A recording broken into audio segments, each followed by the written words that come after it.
Today we're going to talk about strings. We're going to find out what they are. We're going to look at the different types. There are two.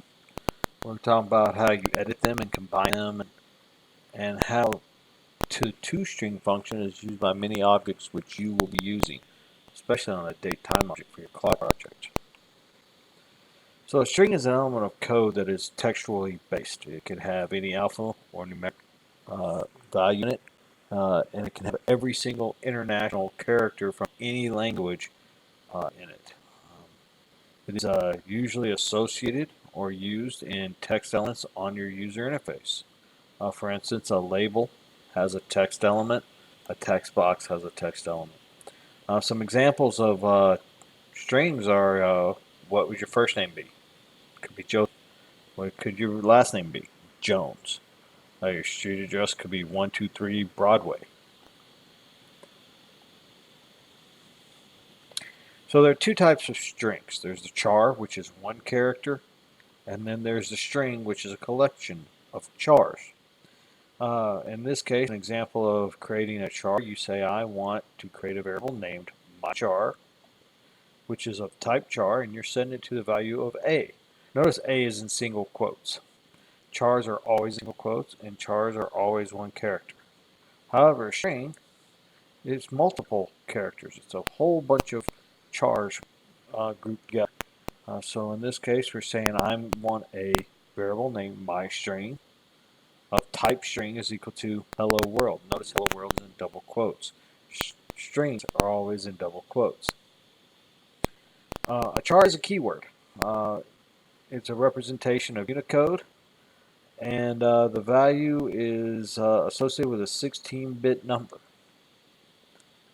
So every character from every language, and when I mean language, I don't mean programming language, I'm talking spoken language, is codified into a number and a code. That code can be converted into binary, and we know that binary is what runs a computer, what is stored in system memory. This is a good example. This rapidtables.com is a good place for you to find out more information about Unicode, that it being the international standard. So what is a string? What are strings exactly? Well, a string is a collection of chars. We've established that. Well, a string is immutable. That means once it's created, if you change it, it will then be reassigned a completely new block of memory. So you be careful when and how you change strings. They can be combined, edited, searched. They can be split apart. And there's an set of formatters that you use with toString. Some notable ones that you're going to see very shortly are the date-time object, which you'll need for your clock project. Usually, strings are set to text properties. In this case, we have a, a, a label on your UI named myLabel, and you set the text to log in. Or a text box, which is used to collect data, and you want to set it to Craig because the person who logged in, his name is Craig. There's several ways to combine strings. We're only going to focus on one, and that's using the plus operator. An example down below, somebody's first name is Craig. You have a variable for his last name, Jones, and you have a variable for his full name.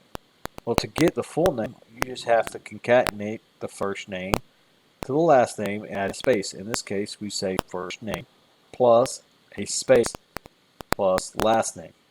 And then the full name now holds Craig Jones. There is a replace function.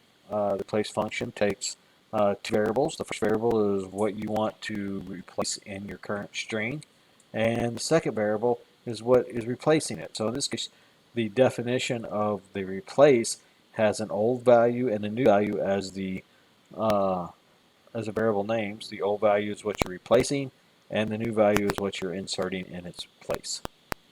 Here's an example. Let's go back to the first name, last name, full name. We create the first name, last name.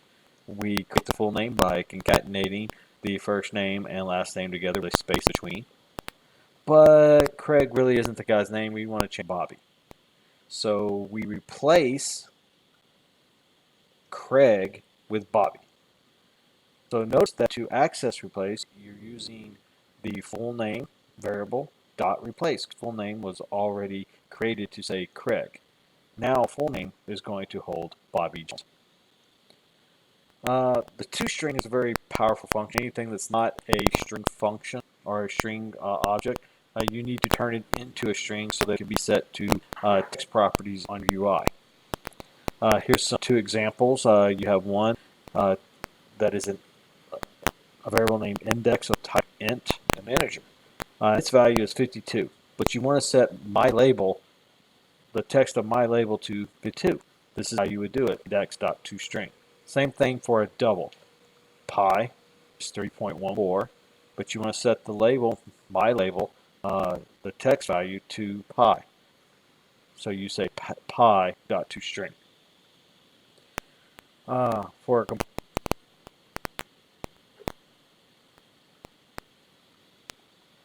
So here is an example of how to use a formatter. In this case, we're using the time formatters, HH for hour, MM for minutes, SS for second, and TT will get you AM or PM. The colons are not part of the formatter per se, but it will print out on the screen in the colons. So when you capture the current time and you create a string variable, my date, and set it to now.toString with the formatter, it'll appropriately format it into the correct time. And there is some there's a link there for you to use for your format. So we looked at chars, strings, combining strings, turning an object into a string, and we formatted some strings. If you have questions, please contact me. Thank you.